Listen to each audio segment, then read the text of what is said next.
2017 চনৰ 26 মে তাৰিখে প্ৰধানমন্ত্ৰী নৰেন্দ্ৰ মোদী ডাঙৰীয়াই ঢলা শদিয়া সংযোগী দলংখন ডক্টৰ ভূপেন হাজৰিকা সেতু ৰূপে মুকলি কৰিছিল। ইয়াৰ লগে লগে ঢলা শদিয়াই নহয় অসম আৰু অৰুণাচল প্ৰদেশৰ মাজত যোগাযোগ ব্যৱস্থা এক ব্যাপক পৰিৱৰ্তনৰ ফালে গতি কৰিছিল। মহাবাহু ব্ৰহ্মপুত্ৰৰ ওপৰত নিৰ্মিত এই দলঙৰ ওপৰেৰে পাৰ হৈ যোৱা 115 নম্বৰ ৰাষ্ট্ৰীয় ঘাইপথে শান্তিপুৰ গেট এলেকাত অৰুণাচল প্ৰদেশক অসমৰ লগত সংযোজিত কৰিছে। আমাৰ এই ঢলা শদিয়া দলংখনৰ যিটো গুৰুত্ব, বিশেষকৈ ভাৰতবৰ্ষৰ সীমান্ত অঞ্চল আন্তঃৰাজ্যিক সীমাৰ ৰাজ্যিক আৰু আন্তঃৰাষ্ট্ৰীয় সীমাৰ ওচৰত হোৱা বাবে এই দলংখনৰ এটা ষ্ট্ৰেটেজিক ইম্পৰ্টেন্স বা কৌশলগত গুৰুত্ব আছে। সেয়েহে ৰাতিৰ সময়তো এই দলংখনত নিৰীক্ষণ আৰু সতৰ্কতা বজাই ৰখাটো অতিকে প্ৰয়োজনীয়। সেই দিশৰ প্ৰতি লক্ষ্য ৰাখি ভাৰত চৰকাৰে আমাৰ নেট মিটাৰিঙৰ বিষয়ে মই আপোনালোকক কম।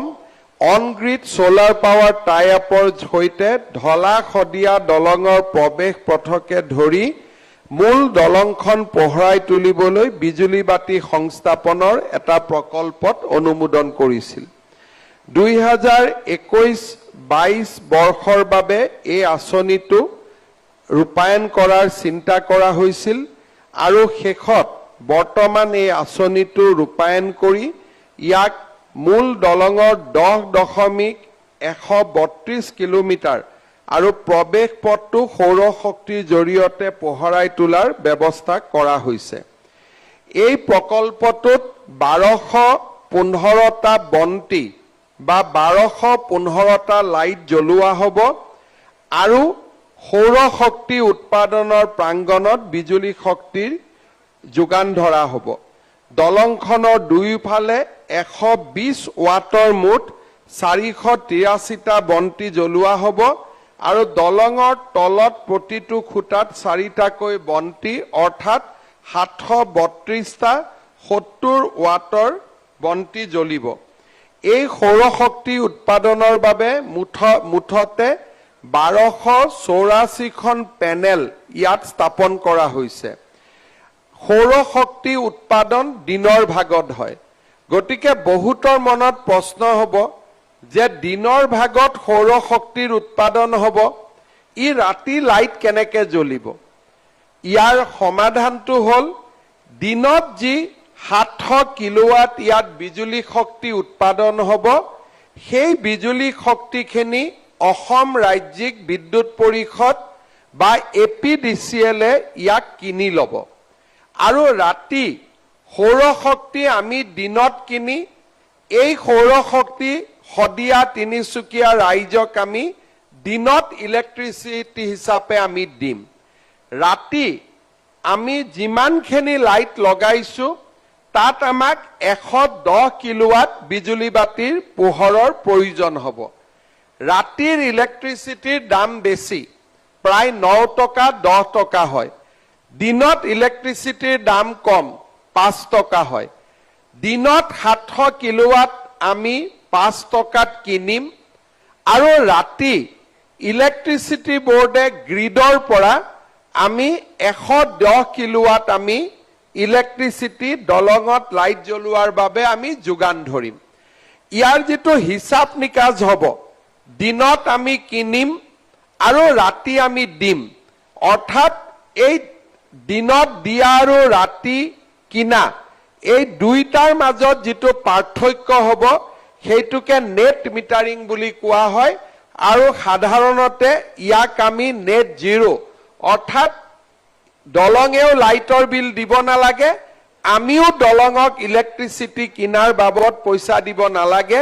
এই নেট জিৰো মাধ্যমেৰে আমাৰ ঢলা শদিয়া দলংখন বিজুলী বাতিৰে পোহৰ হৈ থাকিব।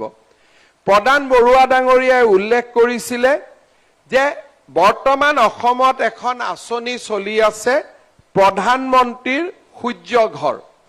এই আঁচনিখনৰ জৰিয়তে আমি মানুহক 3 কিলোৱাট সৌৰ শক্তি উৎপাদনৰ ব্যৱস্থা কৰি দিওঁ।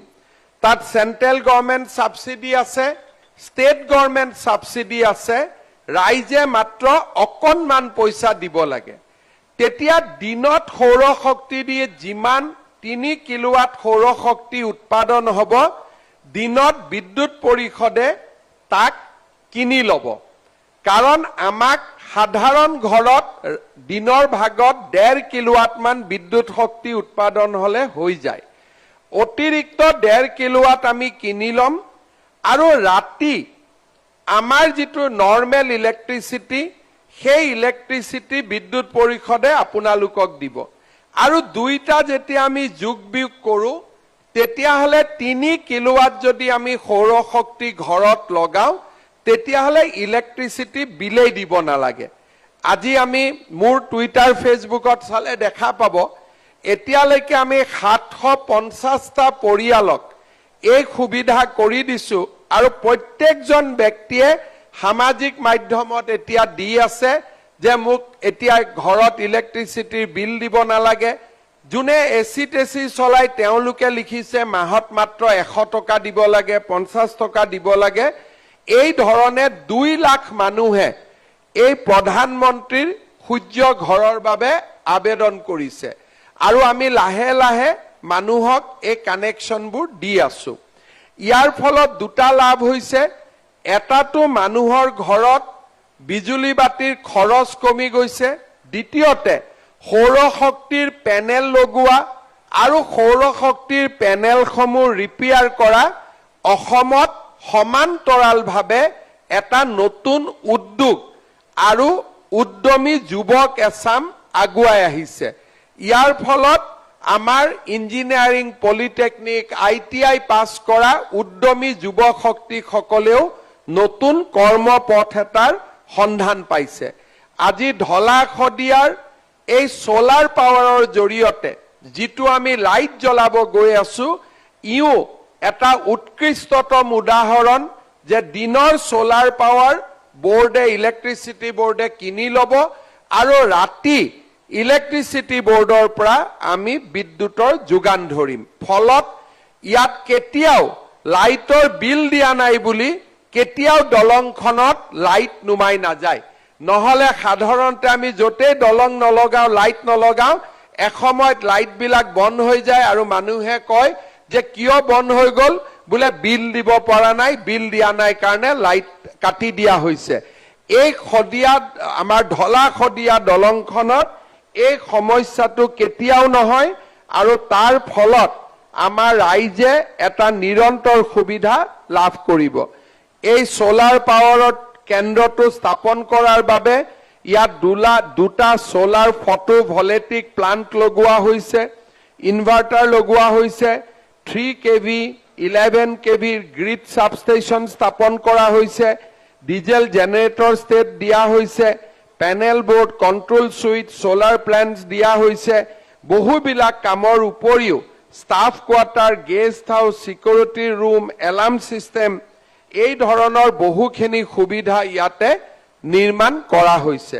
এই প্ৰকল্পটোৰ জৰিয়তে মই আগতে কৈছো যে দৈনিক আমি 700 কিলোৱাট বিদ্যুৎ উৎপাদন কৰিবলৈ সক্ষম হ'ম আৰু সাৰপ্লাস এনাৰ্জি আমি APDCL লৈ যোগান ধৰিম। মই আশা কৰোঁ যে এই সুন্দৰ ব্যৱস্থাই ঢলা শদিয়া দলংখন উজ্বলাই ৰাখিব আৰু আমাৰ ৰাইজক এটা বিশেষ সুবিধা প্ৰদান কৰিব। কেন্দ্ৰীয় চৰকাৰৰ সহযোগত আমি আৰু কেইটামান কাম ইয়াতে কৰিব খুজিছো। আমাৰ ৰূপাই আৰু মাকুম এই যি ৰাস্তা আছে, মই এতিয়া সেইফালদি আহিছো, 23 কিলোমিটাৰ ৰাস্তা আমাৰ বেয়া হৈ আছে। কেন্দ্ৰীয় চৰকাৰ আৰু ৰাজ্য চৰকাৰে লগ হৈ এই ৰাস্তাখিনি সুন্দৰ কৰিবৰ বাবে 22 কোটি টকাৰ অনুমোদন দিছে। আমি 2-3 মাহৰ ভিতৰতে ৰূপাই মাকুম পথছোৱা আমি সুন্দৰ কৰি ল'ম।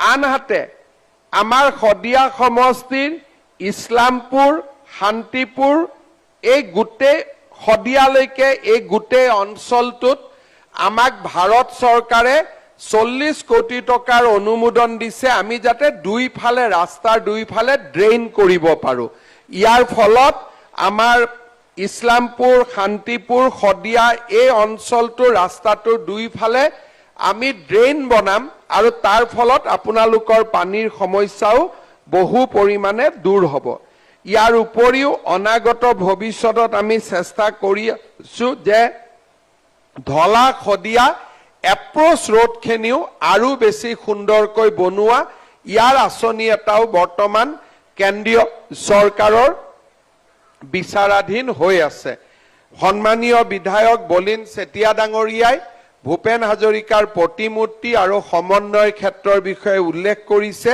এই দিশতো ৰাজ্য চৰকাৰে কাম-কাজ আগবঢ়াই লৈ গৈছে আপোনালোকে সোনকালেই এই প্ৰকল্পৰ অনুমোদন লাভ কৰিব যাতে আমি এই কাম ফেৰাও আমি আগুৱাই লৈ যাব পাৰো মই আজি বহুত দীঘলীয়াকৈ কথা ক'ব খোজা নাই আজি শিক্ষক দিৱস এটা পবিত্ৰ দিন আৰু এই পবিত্ৰ দিনটোতে আমি ধলা শদিয়া দলঙত বিজুলী বাতিৰ পোহৰ আমি পোহৰাই তুলি মানুহক আমি পোহৰ আৰু আলোকৰ ব্যৱস্থা দিম শিক্ষক দিৱসৰো যথাৰ্থতা একেই অন্ধকাৰ আঁতৰাই সমাজত জ্ঞানৰ আলোকৰ সন্ধান কৰা তমসা আৰু আন্ধাৰ দুই ধৰণৰ হয় এটা আমি দেখি থকা আন্ধাৰ আৰু এটা হৈছে জ্ঞানৰ অন্ধকাৰ শিক্ষক দিৱসে জ্ঞানৰ অন্ধকাৰ দূৰ কৰি